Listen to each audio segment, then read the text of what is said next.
Ushbu loyiha Sanoat qurilish bank hamkorligida Surxondaryo viloyati Denov tuman Shahrnov mahallasida 597-konturda amalga oshirilmoqda. Bu yerda bog'ning orasida oq piyoz ekilgan. Maydon hajmi 2 gektar, uzunligi 336 metr, eniga 97 metr. Bu yerdagi ekinlar zamonaviy usullar bilan parvarishlanmoqda. Hozirda ekin tayyor holatida. Ekinlarni yetishtirish 90 kun davom etadi. Yetishtirish jarayonida sug'oriladi, tabiiy va mineral o'g'itlar bilan oziqlantiriladi.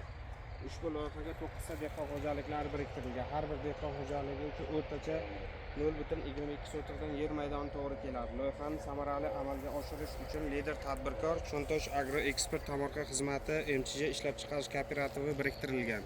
Ushbu loyiha bo'yicha har bir gektardan 40 tonna, jami 80 tonna hosil olish rejalashtirilgan. Mazkur ekin yig'ishtirib olingandan so'ng ikkinchi ekinga ham yuqori daromadli ekin turini ekish orqali yer egalarining daromadlarini yanada oshirib boriladi.